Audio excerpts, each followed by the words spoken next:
She had stepped into the wrong carriage. Not metaphorically, not in the poetic sense that novelists love to pretend. Clara Whitfield stepped into the wrong carriage the way one steps off a curb without looking, with complete, devastating, ordinary confidence. The door had been black lacquered, the step carpeted in burgundy, and a crest she did not recognize gleamed in gold leaf on the panel. None of these details registered. She was late, she was tired, and the November fog rolling through Rye Station had reduced the world to the 3 feet of platform directly ahead of her. She opened the door, folded herself onto the velvet seat, and let out a breath she felt she had been holding since London. The carriage moved, and across from her, in the shadow of the opposite seat, a man she had never seen turned the page of a book without looking up. Sebastian Ashworth, Duke of Ravenshire, did not startle. He did not look up. He did not speak. He turned the page. The candlelight from the carriage lamp caught the edge of his jaw, the kind of jaw that looked carved from bathstone, severe and precise, and then fell back into shadow. His coat was black. His cravat was black. Even his silence was black. Clara's first thought was that she was going to be arrested. Her second thought, arriving half a second later, was that she could not be arrested for sitting in a carriage. She should leave. She should pound on the roof and signal the driver and apologize profusely and find her aunt's carriage, the actual carriage, the one without a gold crest, and a man who radiated the quiet authority of someone who had never once in his life needed to explain himself to anyone. She did none of these things. What she did was sit perfectly still, press her reticule against her ribs, and watch the fog swallow Rye Station through the window.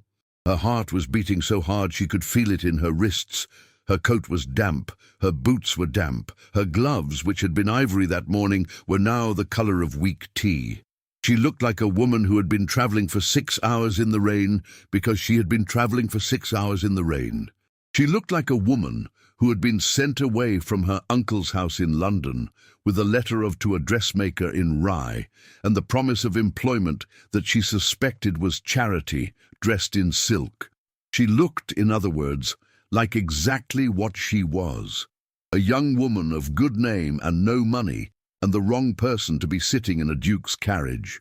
Sebastian closed his book. He did not do it abruptly. He did not slam it shut or make a show of being disturbed. He simply brought the pages together, set the volume on the seat beside him, and looked at Clara for the first time. His eyes were the color of old sherry, dark amber, almost brown, with a quality of stillness that made her feel not as though she were being seen, but as though she were being read, like the book he had just set aside. There was a silence, not uncomfortable, not hostile. The kind of silence that exists between two people who both understand that something has happened and neither is willing to be the first to name it. Clara opened her mouth, closed it, opened it again. "I believe," she said, "I am in the wrong carriage." Sebastian regarded her.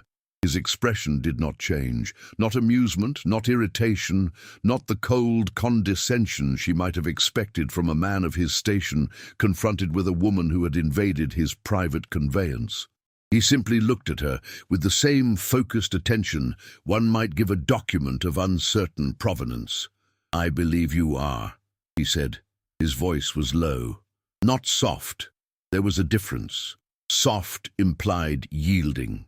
This was the sound of a man who had learned to measure his words the way a jeweler measures stones, precisely and with full knowledge of their weight. Clara reached for the door handle. The carriage was still moving. Through the window, she could see the road unwinding between hedgerows, and beyond them the dark masses of the Sussex countryside rolling away into fog. There was nothing to be done. She could not jump from a moving carriage. She could not signal the driver without climbing onto the footboard, which would require stepping past the Duke, which would require a proximity she was not prepared to entertain. She sat back. "I am sorry," she said.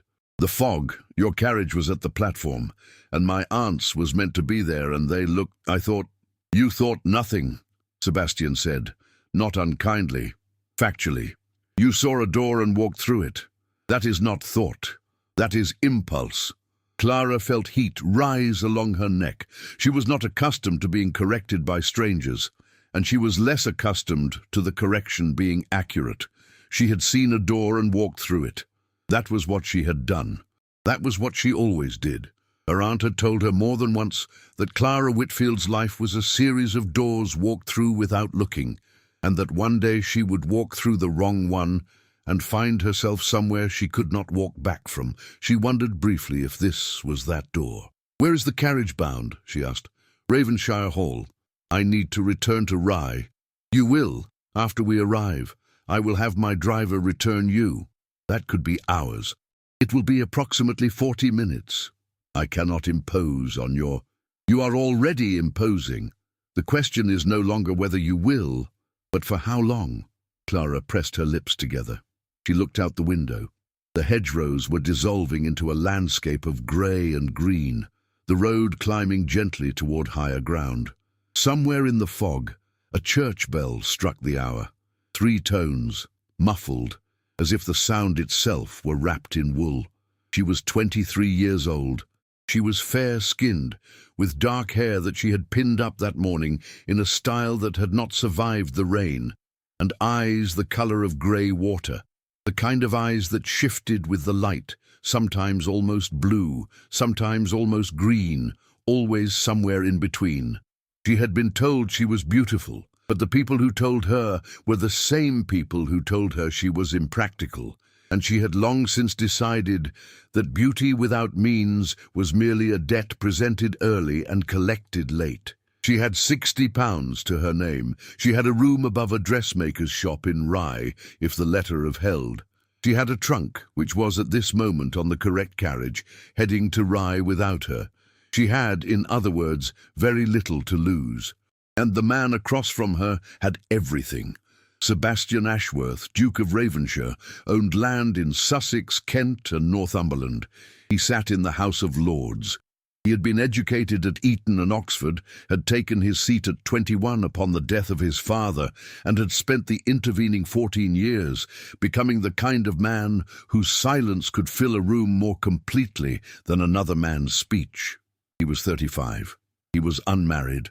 He was, according to the society pages that Clara's aunt read aloud over breakfast like scripture, the most eligible duke in England, and also the least likely to ever marry, because he had, according to those same pages, no interest in anything that required him to look up from his book. He was looking at her now. "Your name," he said. "I beg your pardon?" "Your name. If I am to spend 40 minutes in your company, I should know what to call you." "Clara. Clara Whitfield." "Whitfield." He repeated it as though testing the weight of the syllables. "Of the Whitfields of Hampshire. My father was of the Hampshire Whitfields. I am of no particular place." Something shifted in his expression. Not softening, recognition. The kind of recognition that passes between two people who understand what it means to belong to a name that no longer belongs to them. "I see," he said. And then, after a pause so brief she might have imagined it, "I am sorry." Clara did not ask what he was sorry for. She knew. Everyone knew. The Whitfields of Hampshire had been a family of standing and substance until her father had discovered that standing and substance were no match for a gambling habit that could consume estates. The fire consumes a dry field. The house was gone. The land was gone. Her father was dead. Her mother had retreated to a cottage in Devon with a sister and a lifetime of silence. And Clara had been dispatched to London, then to Rye, with a letter and a name that opened fewer doors each year. She looked at the Duke. He was still watching her with that unreadable attention. "Thank you," he said, "but I have been sorry for long enough. I would rather discuss something else. What would you prefer? The weather, the road, the book you were reading?" "It was a survey of Roman roads in southern England." "That sounds fascinating." "It is not. It is methodical, precise, and entirely without passion. I find it calming." Clara almost smiled. She caught it before it surfaced, but the effort of suppressing it must have shown, because Sebastian's brow shifted. "Not much, a fraction of an inch. and he looked back out the window. They did not speak again for the rest of the journey, but the silence had changed. It was no longer the silence of two strangers occupying the same space by accident. It was the silence of two people who had measured each other in a handful of exchanged words and found, if not understanding, then at least the absence of misunderstanding. The carriage climbed. The fog thinned, and through the window, rising from the green slope of a hill, like a dark thought surfacing in a quiet mind, Clara saw Ravenshire Hall. It was enormous.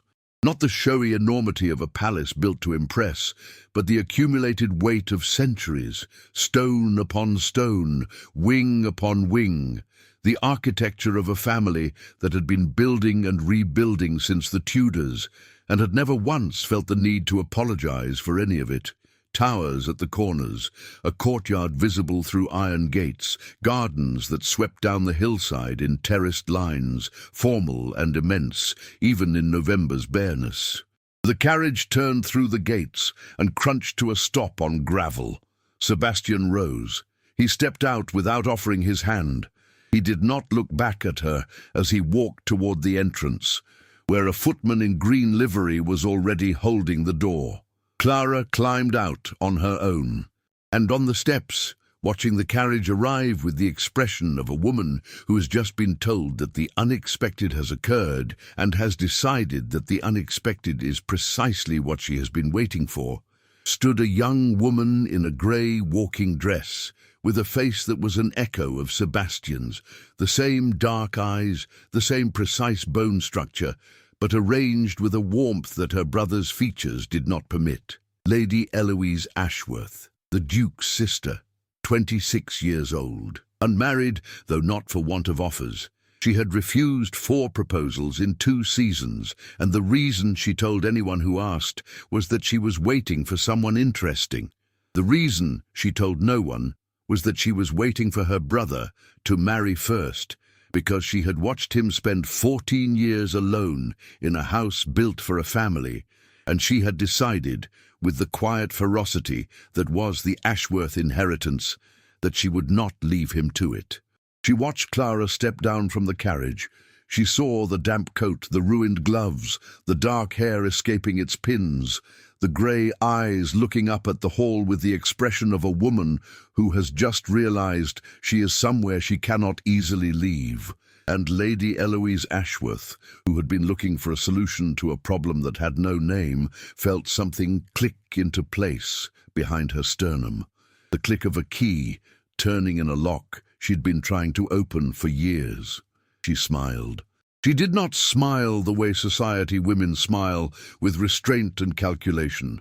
She smiled the way a general smiles when the terrain reveals an advantage that the enemy does not see. She walked down the steps, crossed the gravel, and extended her hand to Clara before the footman could reach her. "You must be frozen," Eloise said. Her voice was warm, immediate, pitched at a frequency that conveyed not sympathy, but invitation. "Come inside. I am Lady Eloise, and that creature walking away without introducing us is my brother Sebastian. You will forgive him. He has spent so long in his own company that he has forgotten the protocol for introducing anyone else to it." Clara, still standing on the gravel, still holding her reticule against her ribs like a shield, looked at the hand being offered to her. "I am in the wrong carriage," she said. "I know," Eloise said. Her smile widened. "But you are in the right house." Ravenshire Hall smelled of beeswax and stone, and the particular kind of silence that accumulates in houses where the same family has been breathing the same air for 400 years. Clara stood in the entrance hall, a vast chamber of flagstone and oak panelling, hung with portraits whose eyes followed her with the mild disapproval of people who had been dead for centuries, and tried to understand how she had come to be here. 6 hours ago, she had been in London, standing on the doorstep of her uncle's house in Bloomsbury, holding a letter of and a trunk that contained everything she owned. Her uncle had not come to the door. His butler had. The butler had accepted the trunk, handed her a sealed envelope containing £12 and a direction to a dressmaker in Rye, and closed the door. Clara had walked to the station. She had bought a ticket.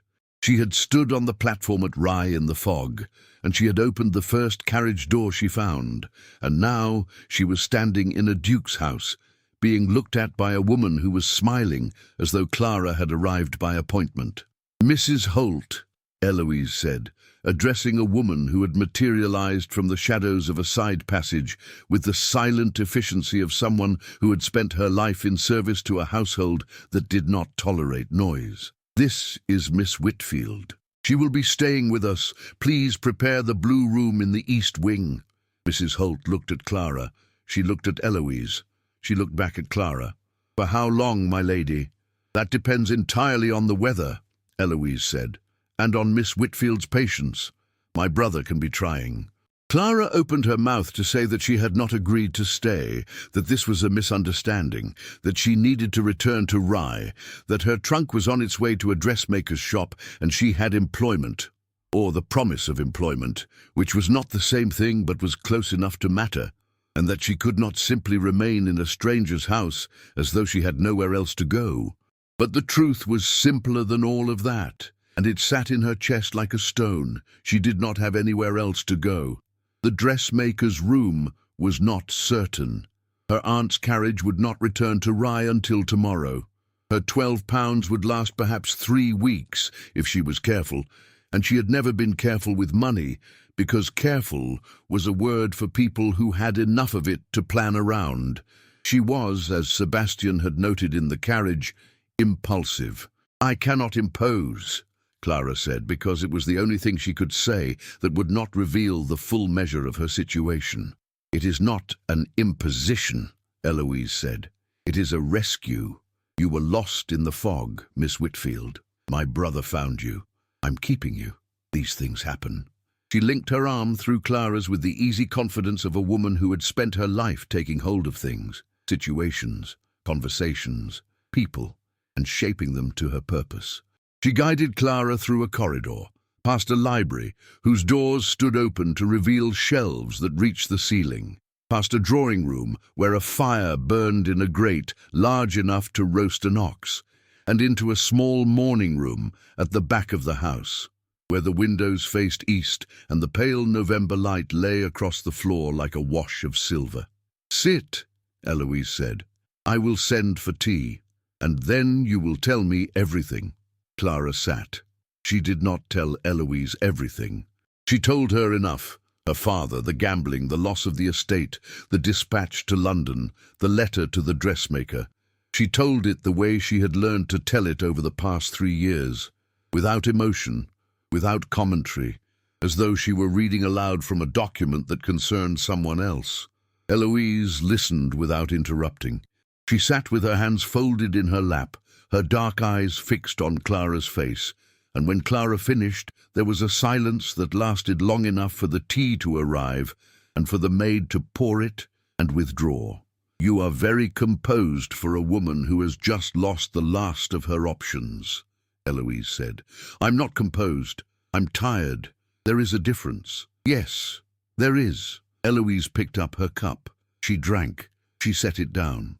"Miss Whitfield, I am going to be direct with you, because I do not have time for indirectness, and I find that women in your circumstances have even less." Clara waited. "My brother is 35 years old. He is the Duke of Ravenshire. He owns this house and 2 others like it. He sits in Parliament. He is, by any measure that society applies, successful. He is also entirely alone, not lonely. He would not permit himself the luxury of loneliness, but alone.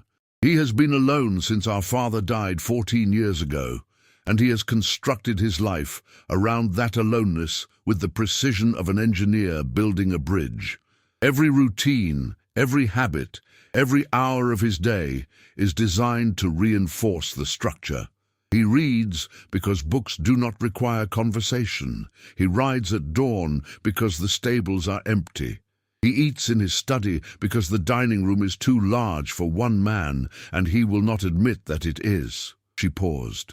She looked at Clara with an expression that was, beneath its composure, something close to anguish. "He needs a wife." Clara set down her cup.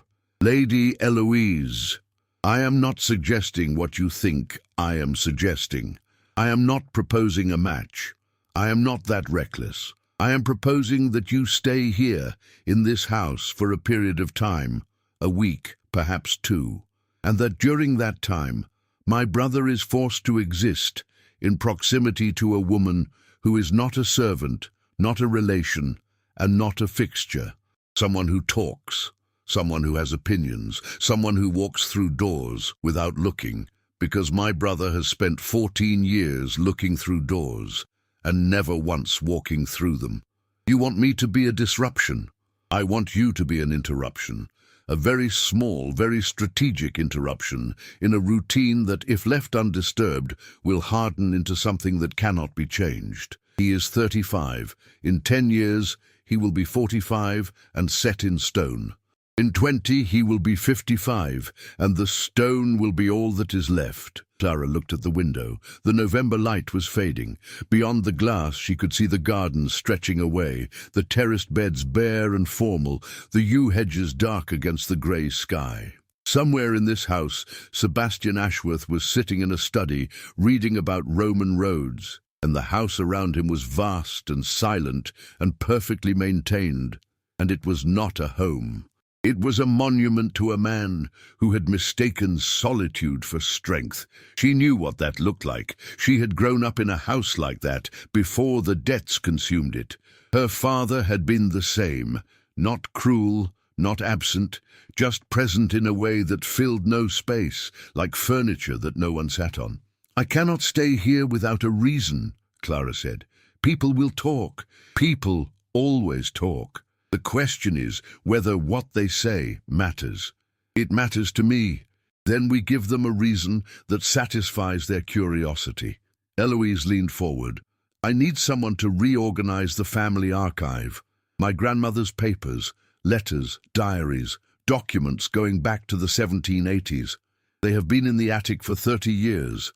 My brother has been meaning to have them catalogued. He mentions it every January and forgets it by February. If you were to take on the work, temporarily as a paid engagement, your presence would have a purpose, a reason. No one could question it. You are offering me employment. I am offering you a position. There is a difference. Employment is what you do for money.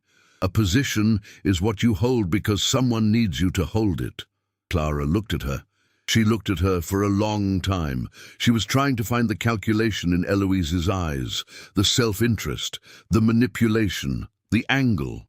She had learned, over the past 3 years, that everyone had an angle, and the people who hid theirs most carefully were the ones whose angles cut deepest. She could not find it. What she found instead was something she had not seen in another person's eyes in a very long time. Sincerity. Not the performance of sincerity, which was a social skill, but the actual article, the raw, unpolished, impractical sincerity of a woman who loved her brother and did not know how to reach him and had spent years watching him disappear into a house that was too big for one man and a life that was too small for anyone. If your brother objects, Clara said, he will. He always objects, and then he adapts. That is what he does. He objects on principle and adapts on practice. The principle is the wall. The adaptation is the door. He builds the wall, and then when no one is watching, he walks through the door. Clara thought of the carriage, the book. The page turned without looking up. The voice that said, you thought nothing, you saw a door and walked through it. And then later, I'm sorry. She thought of the way he had looked at her when she said she had been sorry for long enough. The fraction of an inch his brow had shifted. 2 weeks, Clara said. I will stay 2 weeks. I will catalogue the archive. And at the end of 2 weeks, if the dressmaker in Rye has a position for me, I will go. Eloise smiled. It was not the general smile this time. It was simpler, warmer. The smile of a woman who has just been given something she did not expect to receive. 2 weeks, she said. That will do. It would not be enough, but neither of them knew that yet. The attic of Ravenshaw Hall was the size of a ballroom and smelled of dust and time. Clara climbed the narrow staircase on her second morning at the hall, following a housemaid who carried a lamp, and walked with the careful, practiced steps of someone accustomed to navigating spaces that were not designed to be navigated.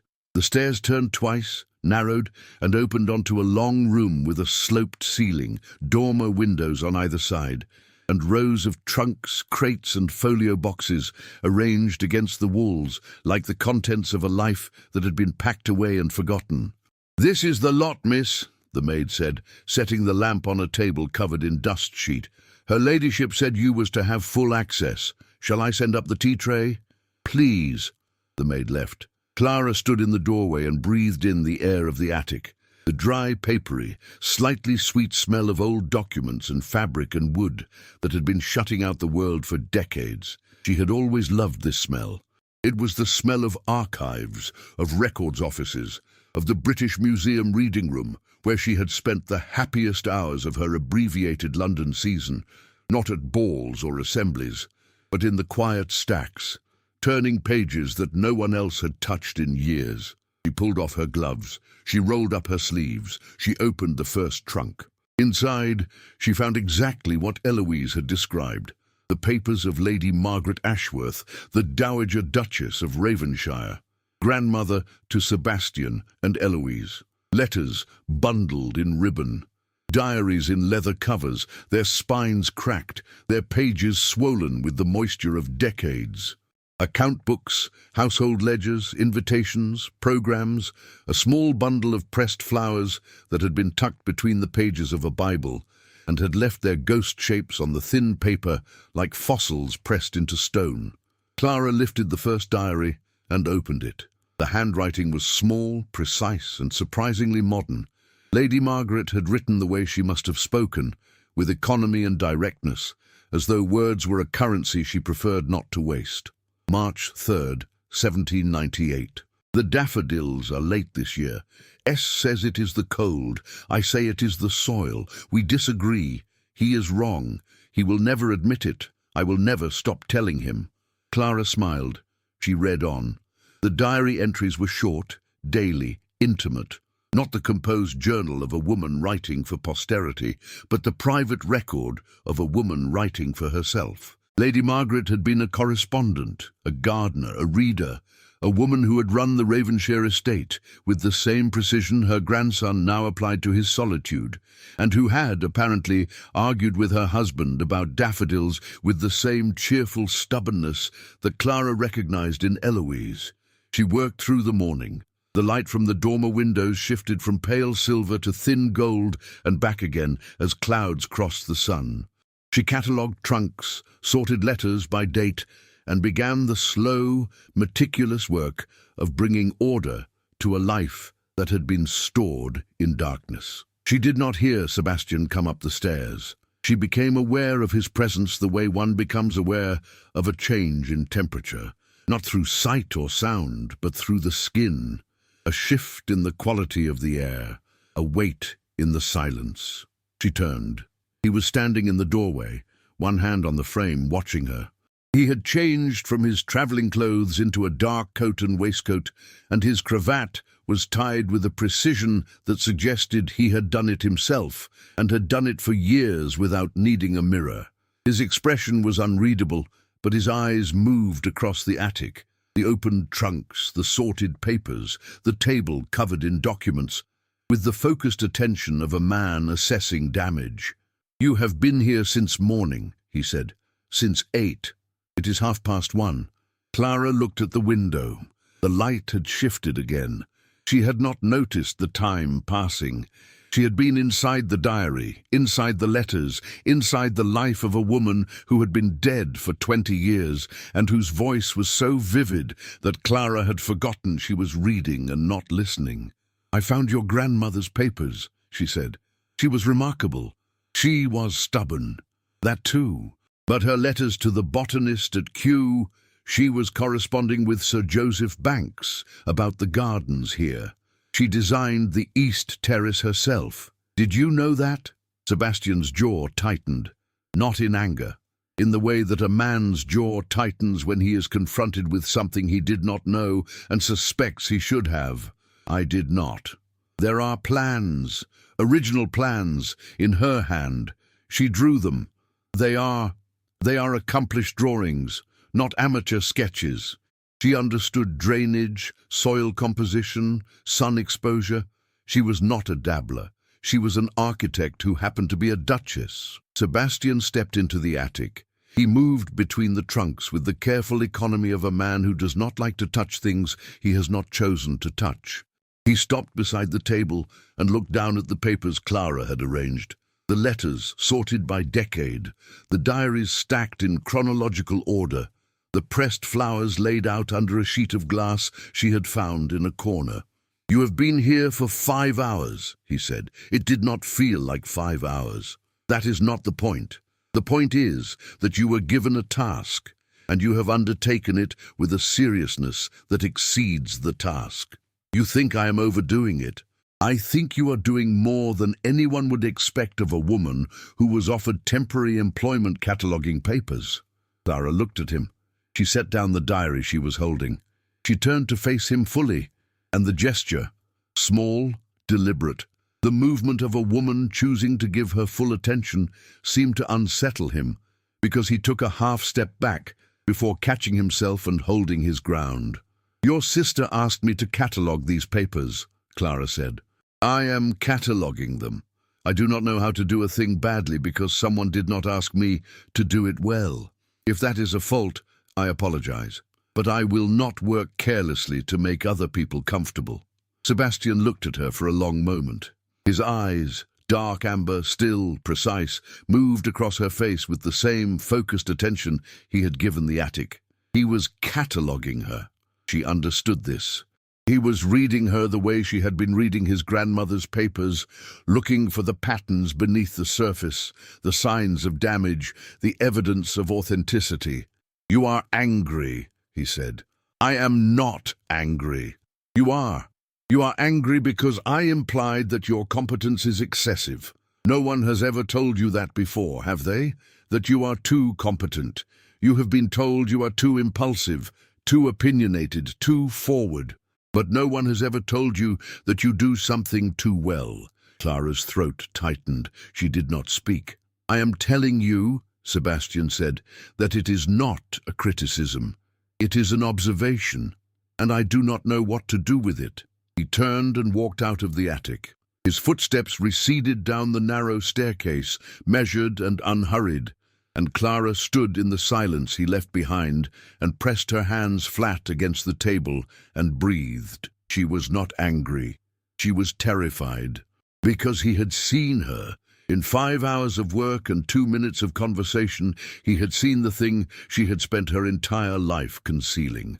The fact that she was not merely capable but driven, not merely practical but passionate, that the impulsiveness everyone saw was the surface of a current that ran deep and fast and did not stop. And he had not called it a flaw. He had called it an observation. And he had said he did not know what to do with it. Neither did she. She turned back to the papers. She picked up Lady Margaret's diary. She read the entry for March 3rd again. "The daffodils are late this year. S says it is the cold. I say it is the soil. We disagree. He is wrong. He will never admit it. I will never stop telling him." She thought of Sebastian standing in the doorway, one hand on the frame, watching her work. She thought of the half-step backward when she turned to face him. She thought of the way he had said, "I do not know what to do with it," as though the admission had been extracted from him under duress, pulled from a place he did not permit visitors. She read on. On the 3rd morning, Clara found the map. It was folded inside a folio of estate documents, a large sheet of paper, hand-drawn in ink and watercolour, depicting the grounds of Ravenshaw Hall as they had been in approximately 1810. The detail was extraordinary. Every tree, every path, every outbuilding rendered with the precision of a surveyor and the eye of an artist. The formal gardens were laid out in geometric patterns, parterres, alleys, not gardens, and beyond them the kitchen gardens, the orchards, the glasshouses, the stable block, the home farm. At the bottom, in a hand Clara now recognized as Lady Margaret's, a note, drawn from memory, summer 1812. The gardens as they were when I first saw them, and as I wish to remember them. Clara unfolded the map on the table. She weighted the corners with books. She stood over it and let her eyes travel across the landscape of a world that no longer existed. Because the gardens in the map were not the gardens she had seen from the morning room window. The East Terrace was there, Lady Margaret's East Terrace, the one she had designed herself. But it was fuller, richer, planted with a density and variety that the current beds, bare in November, did not suggest. The West Garden, which was now lawn, had been a rose garden. The South Approach, now a gravel drive, had been a path lined with lime trees. The glass houses, which Clara had assumed were ruins, were shown in full operation. 3 long structures with glass roofs, filled according to a penciled key, with peaches, grapes and pineapples. The gardens had been changed, simplified, reduced. Clara looked at the map for a long time. Then she rolled it carefully, tucked it under her arm, and went downstairs. She found Sebastian in his study. The door was open. She suspected it was always open, because a closed door would have been an admission that he wished to keep something out, and Sebastian did not admit such things. He was at his desk, writing. The Roman roads book was at his elbow. A fire burned in the grate. The room smelled of ink and leather, and the faintly astringent scent of black tea. She knocked on the doorframe. He looked up. "I found something," she said. She unrolled the map across his desk, pushing the Roman roads book aside. Sebastian looked at the map. He looked at it the way he looked at everything, with controlled attention, the kind of focus that suggested he was not merely seeing, but processing, filing, categorizing. "This is my grandmother's work," he said. "She drew it in 1812. It shows the gardens as they were when she arrived at Ravenshire. The glass houses were operational. The West Garden was a rose garden. There were lime trees on the South Approach. Those were removed by my father. When? In the 1850s. He found them impractical. The lime trees shed debris on the carriages. The roses required 4 gardeners. The glass houses were, he considered them an extravagance." Clara looked at him. "And you?" "I consider nothing. The gardens are as they are. They are a reduction. She designed them with purpose. Every element served a function. The lime trees provided windbreak for the south face. The roses were planted in beds that improved drainage. The glass houses supplied fruit for the household. It was not extravagance. It was architecture. Living architecture." Sebastian set down his pen. He leaned back in his chair. He looked at Clara with an expression she had not seen before. Not the unreadable assessment of the carriage, not the reluctant recognition of the attic. Something else. Something that might, in a man less controlled, have been called interest. "You understand this," he said. "I understand maps, I understand plans. I understand that when someone draws a thing from memory, it is because the thing matters enough to remember. Your grandmother drew this map because she wanted the gardens to be remembered, not as they were, as they should be." The room was quiet. The fire shifted. A log settled, sending a spray of sparks against the grate. "What are you proposing?" Sebastian asked. "I am not proposing anything. I'm telling you what I found. What you do with it is your concern." She turned to leave. She had taken 2 steps toward the door when his voice stopped her. "Miss Whitfield." She stopped. She did not turn. "You said you had a position in Rye with a dressmaker." "I have a letter of to a dressmaker. It is not the same thing." "What is the difference?" "A position is employment. A letter of is a hope. And if the hope does not materialize?" Clara turned. She looked at him. He was still seated at his desk, the map spread between them, and in the low light of the study, with the fire casting warm shadows across his face, he looked less like a duke and more like a man who was about to do something he had not planned. "Then I will find another position," she said. "In Rye. Somewhere. Somewhere is not a place. It is a placeholder for uncertainty. I am accustomed to uncertainty, Your Grace. I can see that. What I cannot see is why. The question was not about her circumstances. It was about her. It was the kind of question that Sebastian, by his own architecture, did not ask. He did not ask personal questions. He did not invite confidences. He did not open doors. He had just opened one. Clara walked back to the desk. She stood across from him, the map between them, and she told him what she had told Eloise. The father, the gambling, the loss, the dispatch. But she told it differently this time, not as a document read aloud, as a life. Her voice was low and even, and she did not embellish or apologize. And when she reached the part about the letter to the dressmaker, she stopped. "That is why," she said. "I am accustomed to uncertainty, because uncertainty is all I have." Sebastian stood. He came around the desk. He stood close to her, closer than he had been in the carriage, closer than he had been in the attic. And Clara could smell the ink on his hands, and the wool of his coat, and the faint, warm scent of black tea. "I will make you an offer," he said. "Not a position, an arrangement." "What kind of arrangement?" "You will remain at Ravenshire, not as a guest. My sister's hospitality has limits that her imagination does not. As a consultant, you will catalogue the archive as you have been doing. But you will also advise on the restoration of the gardens, using my grandmother's plans. I will provide lodging, meals, and a weekly stipend.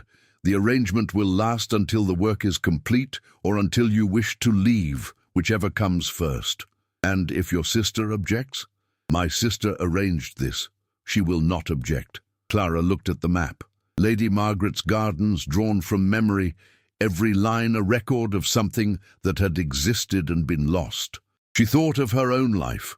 The house in Hampshire, the garden her mother had kept, the roses that her father had ordered cut down the year before the debts consumed everything, because he said they were impractical and he needed the space for a conservatory that was never built. She thought of Sebastian's face when she had told him about the glass houses. The fraction of an inch his brow had shifted. "You are offering me work," she said, "not charity. I am offering you work. The fact that it is also a kindness is incidental. Incidental. I do not trade in kindness, Miss Whitfield. I trade in competence. You have demonstrated competence. I am responding to it.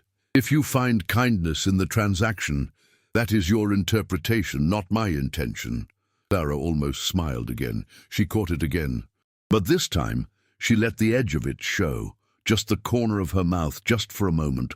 And Sebastian saw it, and something in his expression shifted again. That fraction of an inch, the movement of a man who was being read by someone who spoke his language. "Then I accept," she said.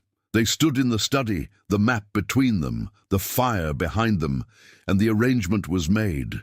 It was not a bargain struck between equals. He had everything and she had nothing, and they both knew it. But it was a bargain struck between two people who understood that competence was its own currency, and that the transaction was not one of power, but of recognition. He recognized her. She recognized that. And somewhere in the house, Eloise Ashworth was sitting in the morning room drinking tea, and smiling the smile of a general who has just watched her plan advance one square further than she had dared to hope. The first week passed the way weather passes in the Sussex hills, slowly, then all at once, and always with more rain than the forecast promises. Clara worked in the attic each morning and in the gardens each afternoon. The arrangement was her design. The archive was indoor work, intellectual, solitary. The gardens were outdoor work, physical, collaborative. She needed both. She had always needed both, the mind and the hands, the page and the soil, and the years in London, where she had been permitted neither, had left her hungry in a way she had not fully understood, until she was feeding again. She began with the East Terrace. Lady Margaret's plans were detailed enough to specify not only the layout, but the species: lavender, rosemary, sage, thyme, arranged in a pattern that was both ornamental and practical, a garden that fed the kitchen and pleased the eye. Clara found the original stone edging beneath 6 inches of soil and leaf rot. She found the drainage channels, narrow trenches filled with gravel that Lady Margaret had designed to carry excess water away from the roots. She found, buried at the corner of the terrace, a stone marker with the date 1814 and the initials M.A. Margaret Ashworth, the woman who had drawn maps from memory and argued about daffodils and designed gardens that outlived her by a century. Clara knelt in the dirt and cleared the marker with her fingers. She sat back on her heels and looked at it for a long time. Sebastian found her there. He came down the terrace steps with the careful, measured tread of a man who does not walk in gardens. He was wearing a riding coat and gloves, and his boots were clean in a way that suggested he had not intended to stop. But he stopped. "What is that?" he asked. "A marker. Your grandmother set it. 1814. He looked at the stone. He crouched, the movement abrupt, unpracticed, the action of a man who had not crouched in a garden in his life and was not entirely certain his body would cooperate. His knees did not crack. Clara noticed this and felt a small, involuntary flash of something that was not attraction but was adjacent to it. The recognition of physical competence in a man she had assumed was purely intellectual. "She built this terrace," Clara said. "Not designed, built.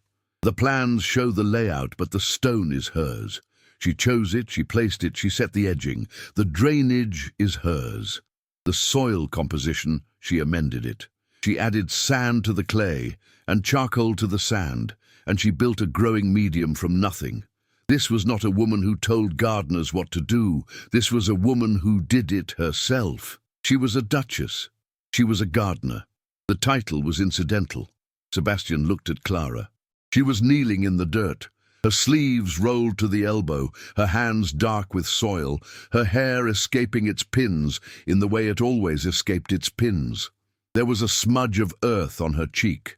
She was, by the standards of the society he inhabited, unpresentable. She was, by the standards of the woman who had built this terrace, exactly right.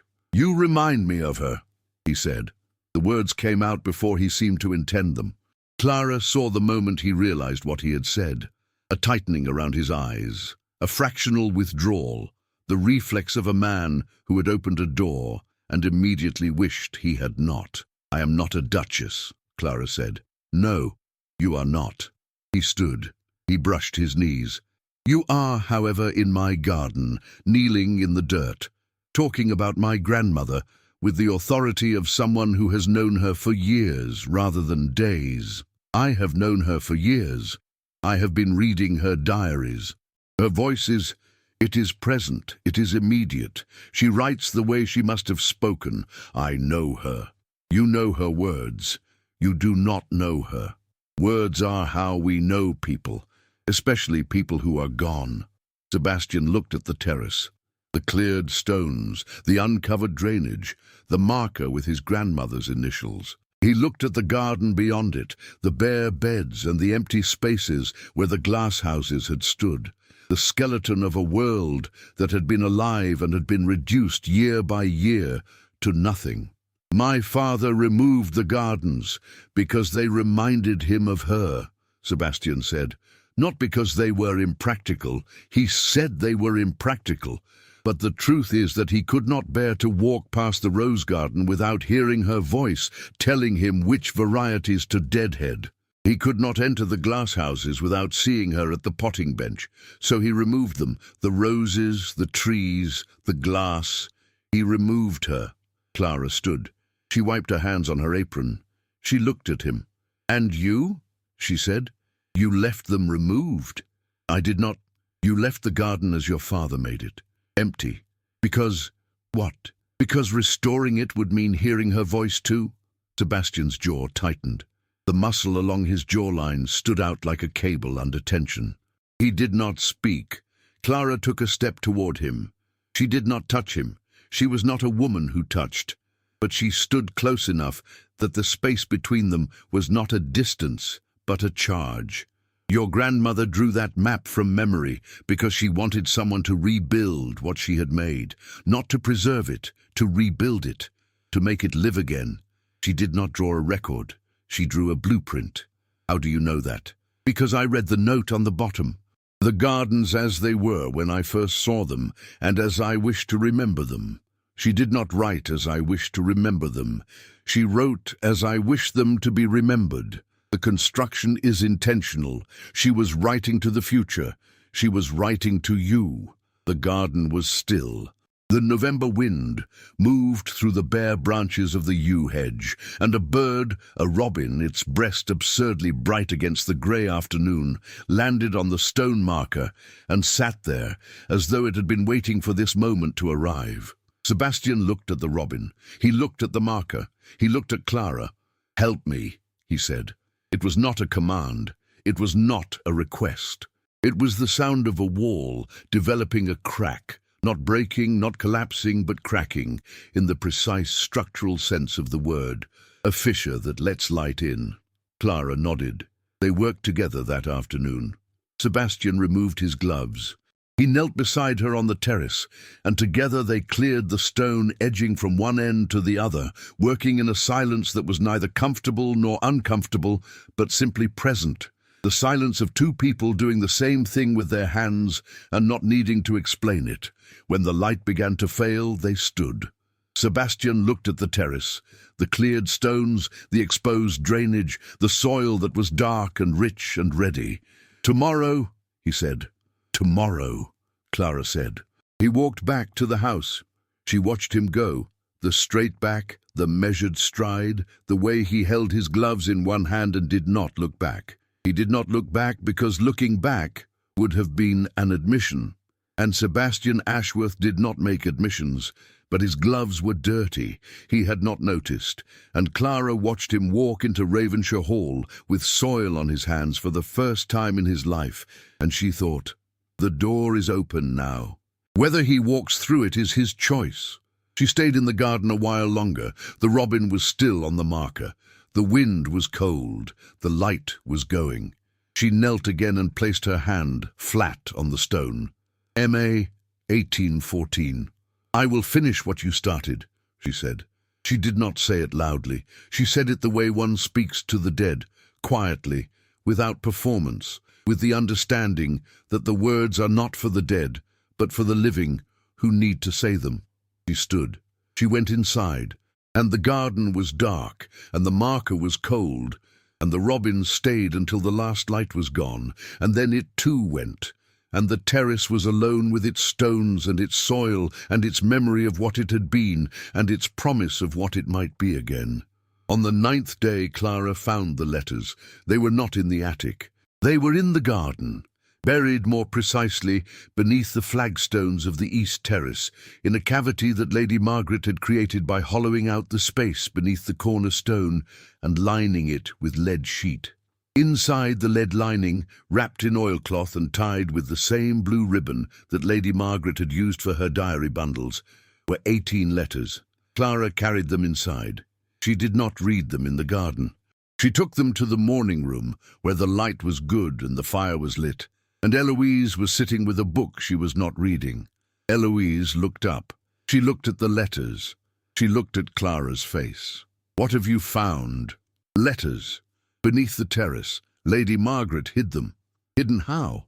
"In a lead-lined cavity under the corner stone, sealed with oilcloth. They are in perfect condition. The lead kept out the moisture. The oilcloth kept out the air. She preserved them deliberately." Eloise set down her book. "Letters to whom?" "I don't know yet. I haven't read them." "Then read them." Clara untied the ribbon. She unfolded the first letter. The handwriting was Lady Margaret's. She knew it now as well as she knew her own, but the tone was different from the diaries. The diaries had been composed, measured, written for a future reader. These letters were raw. They were written in haste, in passion, in the voice of a woman who was not recording her life but living it. "My dearest Thomas, the terrace is complete. I set the final stone this morning, and I knelt on the earth and wept, not because it is done, but because it is done without you. You said the garden would be our legacy. You were right. But a legacy built by one person is not a legacy. It is a memorial.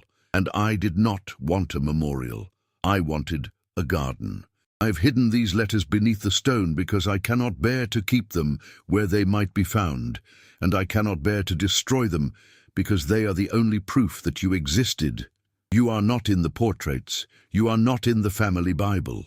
You are not in any record that the world recognizes. You are here, in these pages.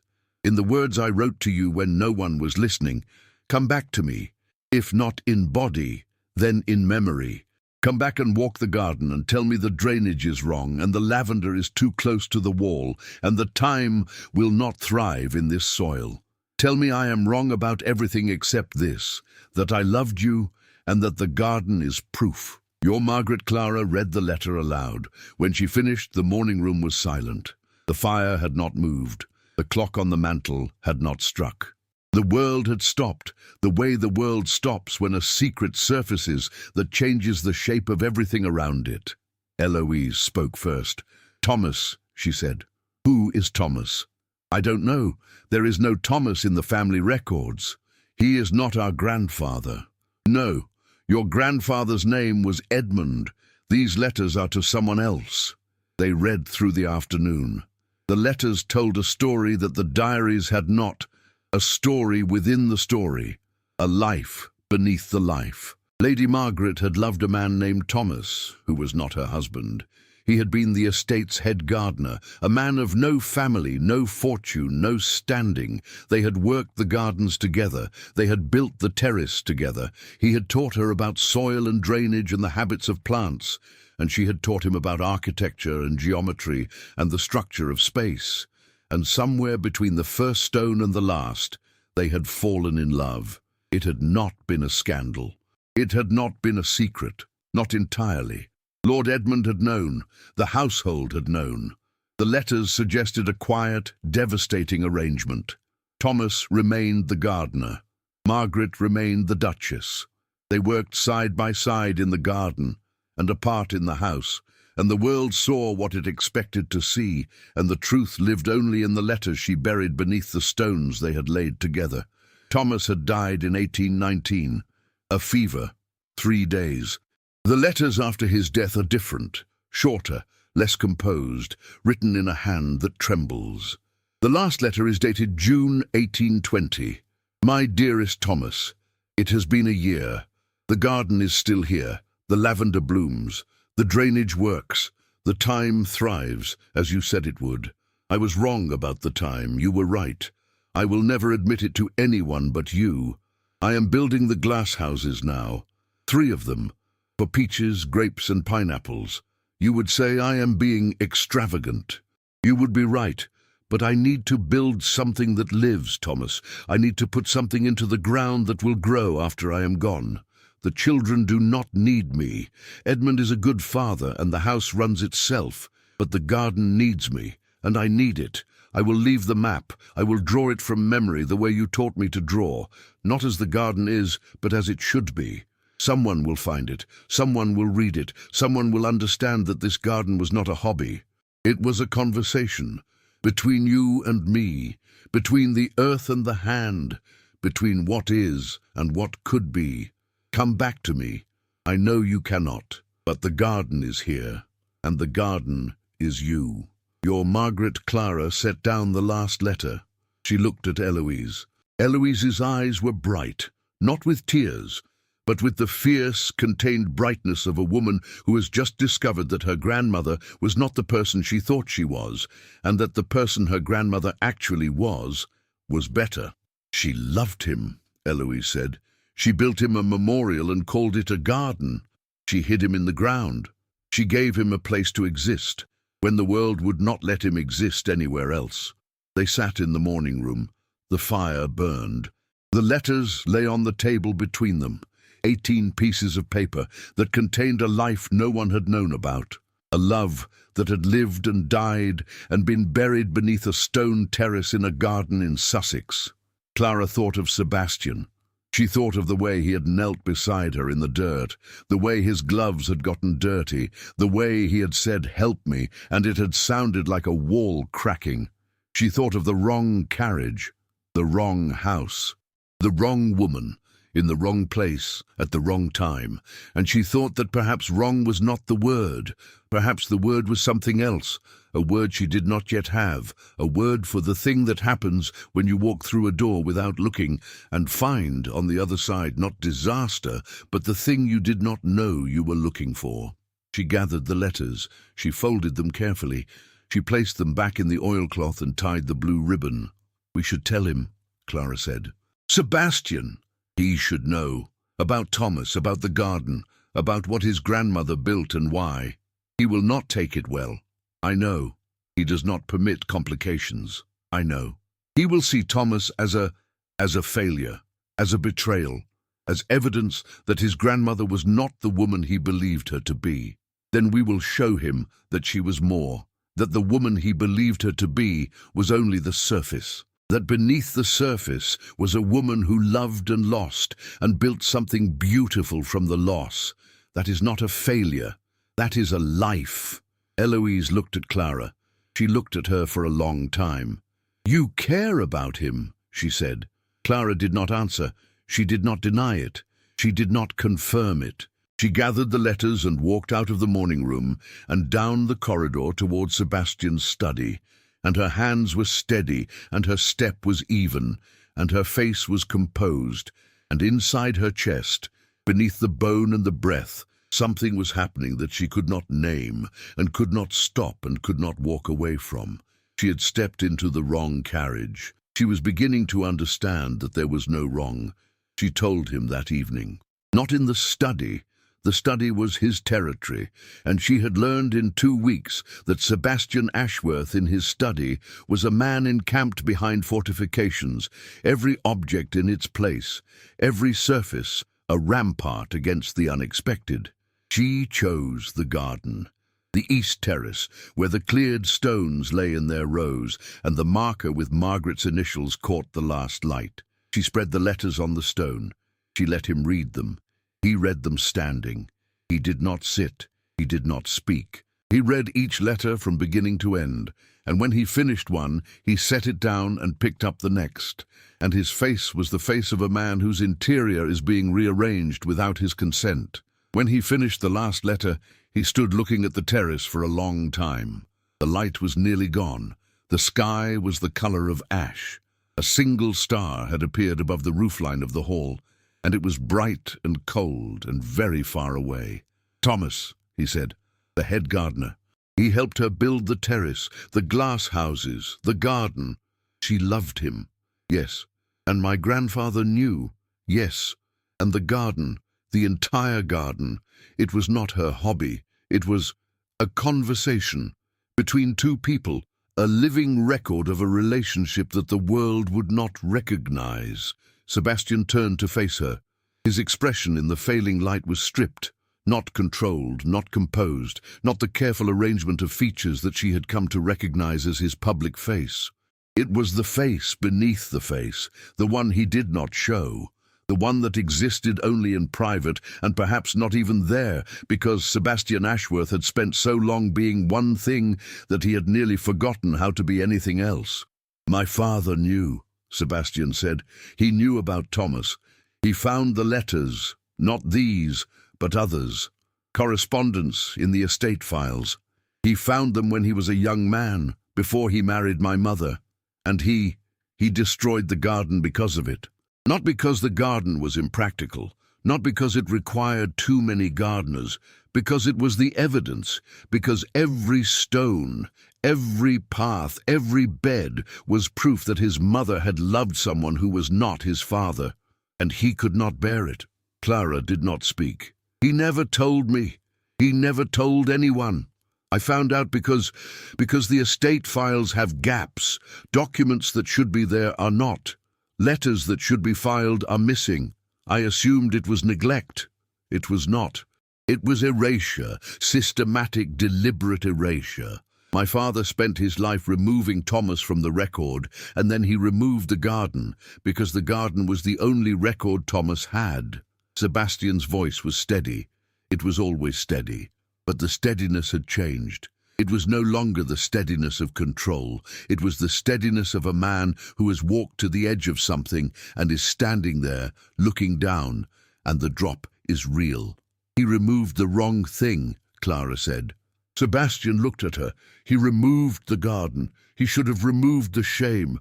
The garden was not the evidence of a betrayal. It was the evidence of a life. Your grandmother did not betray your grandfather. She built something with someone. The building was the point. The love was the material. The garden was what they made together, and it was beautiful, and your father destroyed it because he could not separate the love from the loss. Clara stopped. She had not planned to say all of this. She had planned to tell him about the letters and let him draw his own conclusions. But Sebastian was standing in his grandmother's garden, on the stones she had laid with the man she loved, and the expression on his face was the expression of a man who has just been told that the architecture of his life, the solitude, the control, the careful, methodical removal of everything that might cause pain, is the same architecture his father built. The same wall, the same door, the same refusal to walk through. You are telling me, Sebastian said, that I have been doing what my father did. I am telling you that you have a choice. He removed. You can restore. That is not the same thing. It is exactly the same thing. He could not bear the garden because it reminded him of what was lost. You cannot bear what? What can you not bear, Sebastian? His name, spoken without title, without ceremony, without the buffer of formality, landed between them like a stone dropped into still water. He looked at her. She looked at him. The star above the roofline was steady and cold. I cannot bear, he said, to build something and have it taken away. The words were quiet. They were the quietest thing she had ever heard him say. They were also the loudest, because they were the first true thing he had said in 14 years. Clara understood. She understood the way she understood Lady Margaret's letters, not with the mind but with the chest, with the place where breath lives, with the muscle that contracts when you recognize yourself in someone else's pain. His father had removed the garden. His father had removed the evidence of love. And Sebastian, 14 years old, watching his father destroy beauty because beauty was unbearable, had learned the lesson and built his life on it. Do not love, do not build, do not plant, because the things you plant will be cut down, and the things you build will be removed, and the things you love will be taken, and the only way to survive is to hold nothing. He had not been solitary by nature. He had been solitary by design. And the design was his father's. Your grandmother did not stop building, Clara said. Thomas died.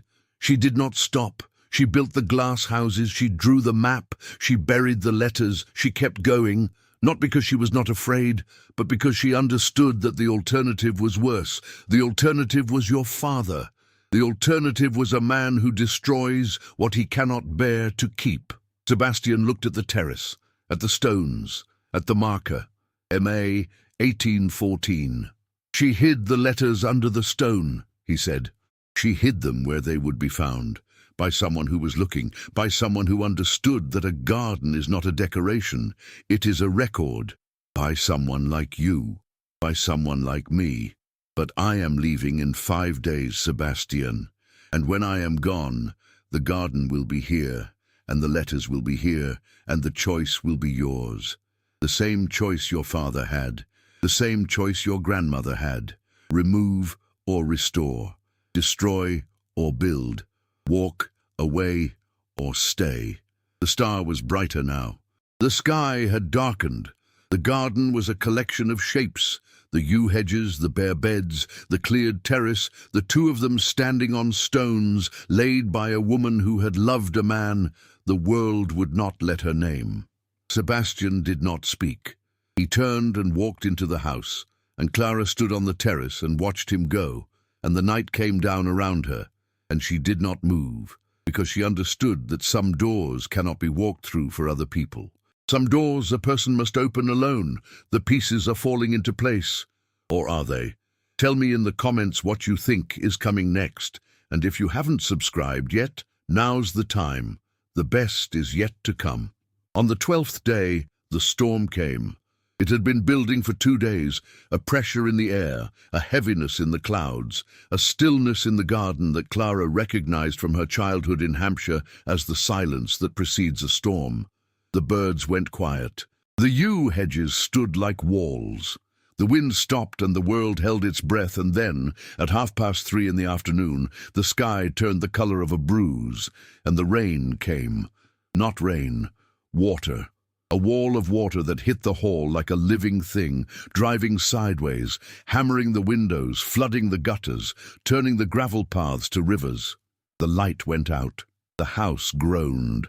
The fire in the study grate hissed and spat as the wind drove rain down the chimney. Clara was in the attic. She heard the change in the house's sound, the shift from the quiet creak of an old building settling to the urgent structural complaint of a building being tested. She climbed down the narrow staircase and found Mrs. Holt in the corridor, directing housemaids with lamps. "The east wing is leaking, miss. The south drainage is overwhelmed. His Grace has gone to the stables. The horses are—" "The garden," Clara said. She did not think about it. She did not calculate or plan or weigh the options. She went to the back door, pulled on her coat, and went out into the storm. The garden was drowning. The east terrace, which they had cleared and whose drainage was original, Lady Margaret's drainage, 2 centuries old, was holding. But the west garden, the one that had been a rose garden and was now lawn, was under 6 inches of water. The gravel paths were streams, the bare beds were ponds. The water was rising. And it was rising toward the east terrace because the ground sloped that way, and the drainage that Lady Margaret had designed was being overwhelmed by the volume coming down from the higher ground. Clara ran to the terrace. She knelt at the edge and felt the water. It was cold, it was fast, it was carrying soil, the topsoil from the beds, the compost they had been preparing, the work of 2 weeks being washed away in minutes. She started digging, with her hands. With a trowel she found in the tool shed.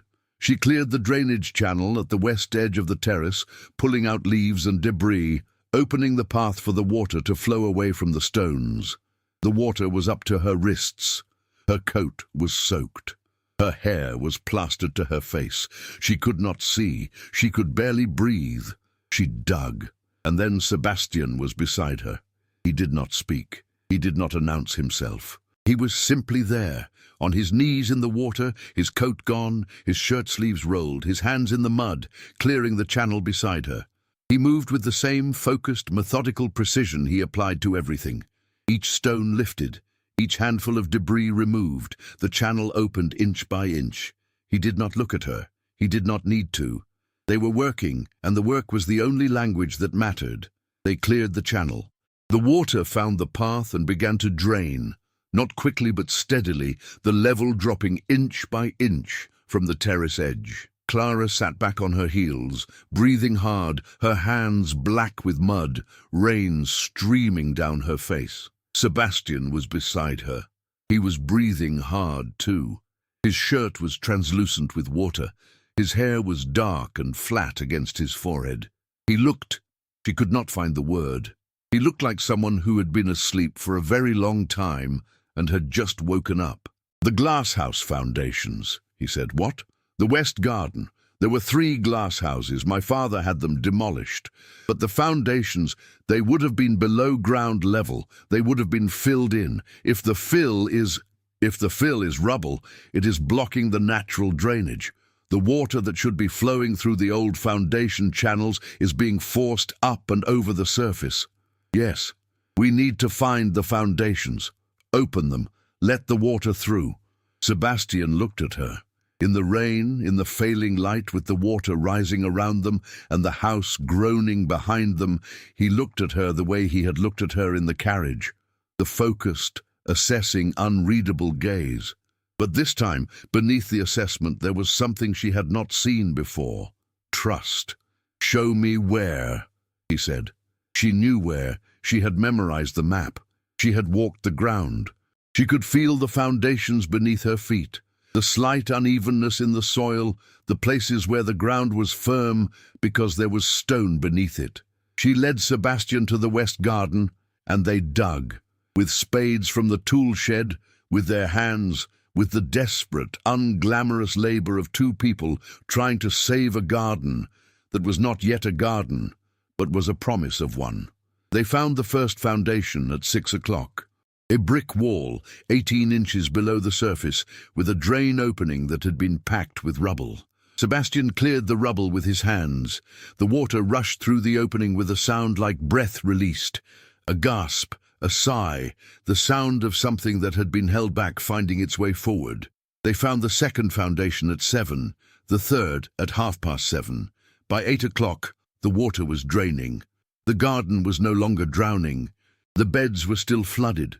The paths were still streams, but the level was falling and the terrace was safe, and the marker, Margaret's marker, MA 1814, was clear.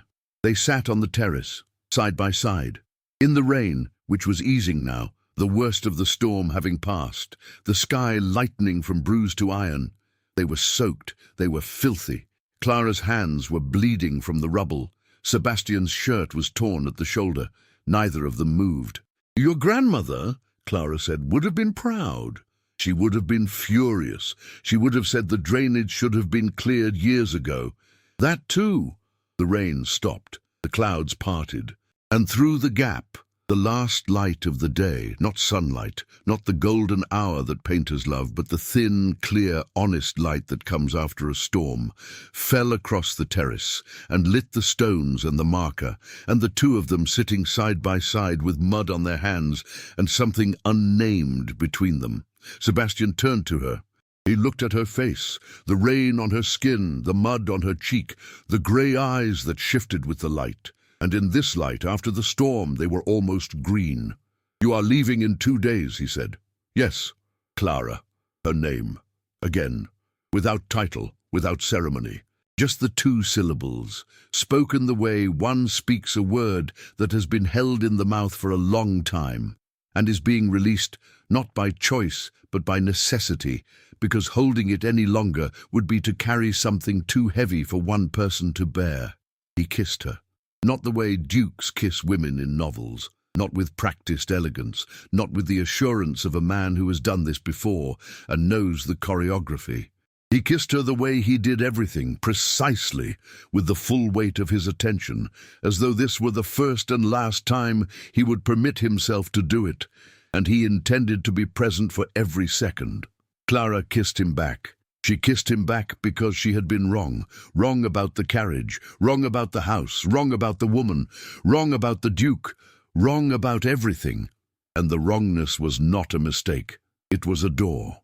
The door she had been looking for without knowing she was looking. The door that existed on the other side of every door she had walked through without looking. And on the other side of this door was not safety or certainty or a future she could plan.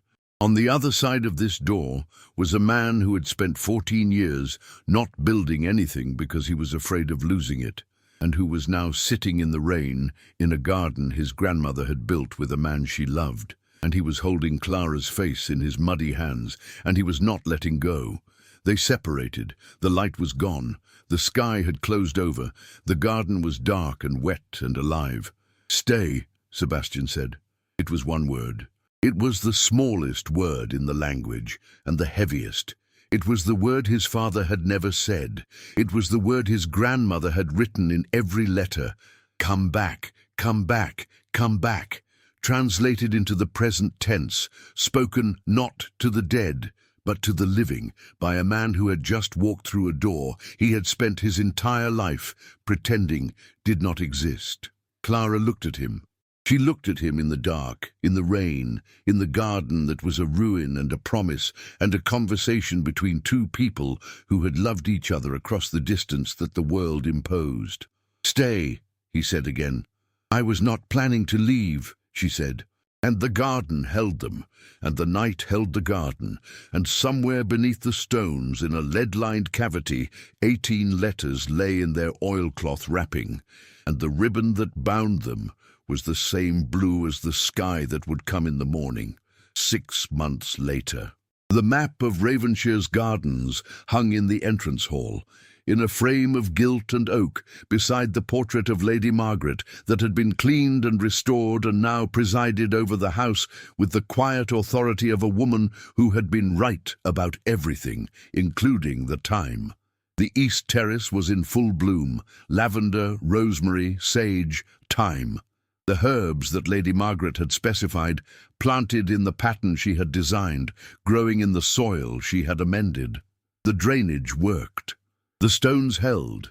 The marker, MA 1814, sat at the corner where it had always sat, cleaned and level and steady. The west garden was a rose garden again. Not the same roses. Those were gone, and no amount of restoration could bring back a plant that had been dead for 40 years. But new roses, chosen from a list Clara had found in Lady Margaret's correspondence with a nurseryman in Lyon. Damask, Provence, Bourbon, tea, the old varieties, the ones that had been there in 1812, the ones that smelled the way roses smelled before the breeders traded scent for size. The 3 glass houses stood on their original foundations, rebuilt in iron and glass, the frames made to the old specifications. The first held peaches, the second, grapes. The third, pineapples, a deliberate, slightly absurd gesture of excess that Clara had insisted on and Sebastian had not opposed, because opposing would have been to admit that he cared. And he had stopped pretending he did not care 3 months ago, on a night in the rain, when he had said stay, and she had said she was not planning to leave. She had not left. The arrangement had changed. It was not a stipend and a room in the east wing. It was a presence. She was in the attic in the mornings, still cataloguing, still working through the trunks, still finding things. A photograph of Lady Margaret in the garden, young and unguarded, kneeling beside a man whose face was turned from the camera. A pressed sprig of rosemary tucked into a letter dated 1815. A list of plant names in a hand that was not Margaret's, square and careful. The hand of a man who worked with his hands and wrote the way he gardened, with precision and without ornament. Thomas. His name appeared nowhere in the official records, but he was in the garden, he was in the drainage, he was in the soil, he was in the foundations that had saved the terrace in the storm. He was there. Clara wrote the text for the exhibition. Not a public exhibition, a private one in the hall for the family, the history of the gardens, the story of Margaret and Thomas. The letters displayed in cases opened to the pages that mattered, the map restored and framed. The garden itself, open to view from the windows of the entrance hall, living and growing and carrying in its stones and its soil and its flowers, the record of a love that the world had not permitted and that 2 people had built anyway. Eloise had helped. She had written the section about the family, the Ashworths, their history, their connection to the land. She had written about her father, about the removal of the gardens, about the long, quiet erasure that had nearly succeeded. She had written about her brother, carefully, not naming him, but placing in the text the story of a man who had inherited an empty garden and chosen to fill it. Sebastian had not written anything. He had built. He had spent the 6 months in the garden, working alongside the gardeners he had hired, 3 of them men from the village who knew soil and stone and did not need to be told what to do. He had built the glass houses. He had laid the paths. He had set the stones on the east terrace, replacing the ones that had cracked, matching the original color and texture with a precision that surprised everyone, including Clara, who had not expected a man who read about Roman roads to know the difference between Portland stone and Bath stone. He knew. He knew because he had read the plans. He had read them the way Clara had read the diaries, not as documents, but as instructions, as a letter from the past to the future, as a grandmother speaking to a grandson she had never met, telling him, "This is what I built. This is what I loved. This is what I leave you. Do not let them take it." On the morning of the exhibition, Clara stood in the entrance hall and looked at the map on the wall. Lady Margaret's hand. The careful lines, the precise labels, the note at the bottom. The gardens as they were when I first saw them, and as I wish them to be remembered. Clara had added a line beneath it in her own hand, in ink that matched, and as they have been restored, by those who remembered. She heard footsteps behind her. She did not turn. She knew the sound. She had known the sound for 6 months, the measured, unhurried, precise tread of a man who walked through doors without looking because he had stopped looking for doors and started making them. Sebastian stood beside her. He looked at the map. He looked at the garden through the window, the terrace, the roses, the glass houses catching the May morning light, the full, living, breathing garden that had been a ruin and a memory and was now a place. "Miss Whitfield," he said. Clara turned. He was standing with his hands behind his back, and his face had that expression, the one she had learned to read, the one that was not blank, but full, not controlled, but contained, the face of a man who had spent his life holding things in and was now, finally, learning to let them out. "Your Grace," she said, "I have something for you." He produced an envelope. Cream paper. No crest. No direction. Her name on the front, in his hand, the square, careful, unornamented hand that she recognized from his annotations on the garden plans. She opened it. Inside, a single sheet of paper. Not a letter, not a proposal, a drawing. It was a plan, not of a garden, of a house. A small house, drawn in the same precise architectural style as Lady Margaret's garden plans. 2 rooms, a kitchen, a garden. A small garden, with herb beds and a rose bush and a tree, an apple tree, drawn with a care that suggested it was the point of the entire design. At the bottom, in his hand, "For Clara, from Sebastian, with every stone I have left." Clara looked at the drawing. She looked at him. He was watching her with the focused, assessing, unreadable gaze that she had first seen in a carriage in the fog, and that she now understood was not unreadable at all. It was the gaze of a man who did not know how to say what he felt and had spent his life saying it in other ways, in stones laid, in drainage cleared, in glass houses built, in a garden restored. She folded the drawing. She placed it in the pocket of her dress. She looked at the garden through the window, at the lavender beginning to bloom, at the roses opening in the May heat, at the glass houses gleaming, at the marker on the terrace where 18 letters lay buried beneath the stone, holding the record of a love that had refused to be erased. "I will need a larger garden," she said. Sebastian's mouth moved. Not a smile. He did not smile, not in the way that society smiled. But the corner of his mouth shifted, that fraction of an inch, the movement she had learned to read as the thing he could not say, said anyway. "I will build you one," he said, and the garden held, and the house held. And the morning light fell through the windows of Ravensshire Hall and lit the map on the wall.